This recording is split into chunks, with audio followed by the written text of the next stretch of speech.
are different parts to the bereavement program. There's the one-on-one support, there's the group support, as well as email support and telephone support.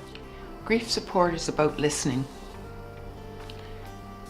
It's about empathy, trying to understand where the person has been, where they are now, and where they hope to go.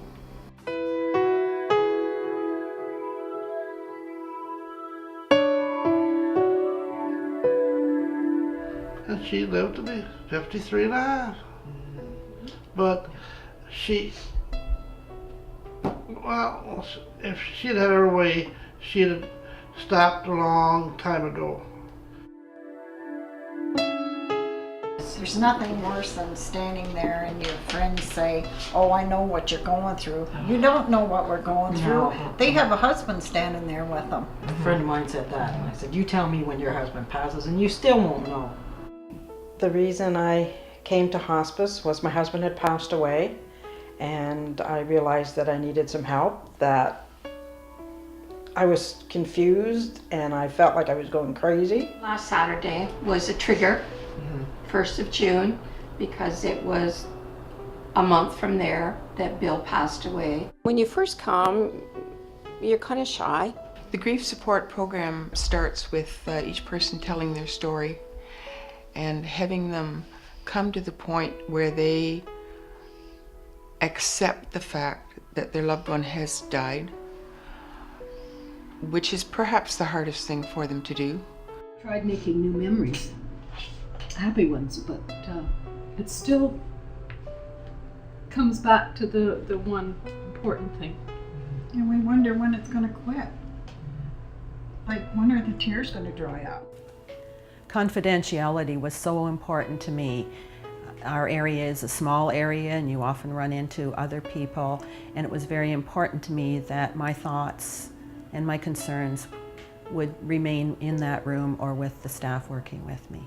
I'm not ready yet. I need my job, I need the students, I need my coworkers. Once they can accept that, they can look at the present to determine what position they are in, how they are feeling, how they are coping with the different problems. Tasks, starting something, and then short attention span, I guess.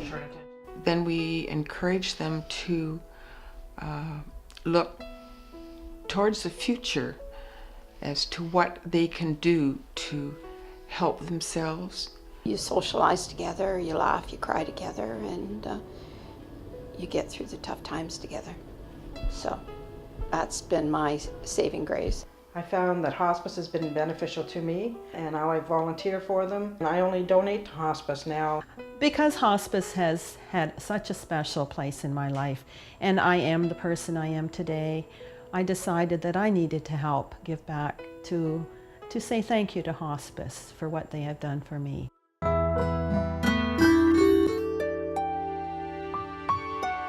Since my husband died, it's been a difficult process. Almost 50 years of marriage, it would be now. I still think he's the finest person I've ever met in my life.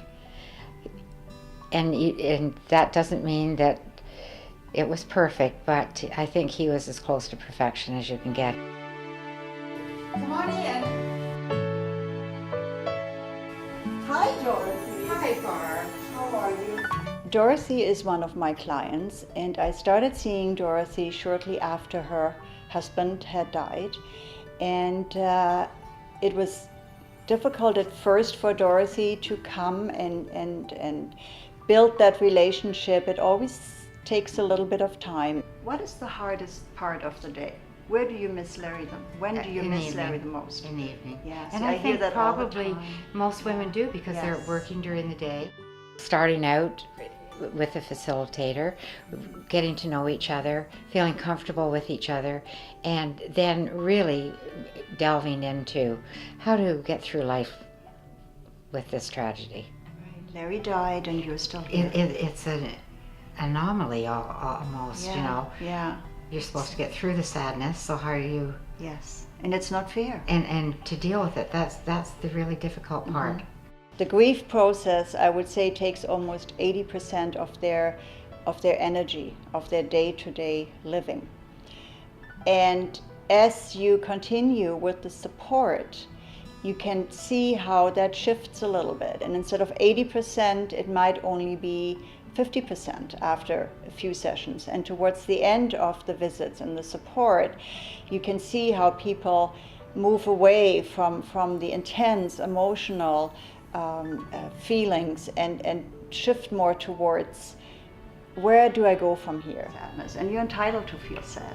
You know, it's tragic, it's horrible, it's not fair, all of those things. So it's okay to be sad. It's helped me because friends, I remember my mom saying, friends only want to hear you grieve for 3 months. She put a time limit on it. And I believe that's true. So I can open up and still grieve and still talk about my pain with the facilitator, and it helps so much. As you attend to somebody, as you listen to someone and sharing in their grief journey, when you see that little bit of a shift going on, it gives you such a wonderful feeling of accomplishment, and just you're feeling really good about being able to help somebody in their process.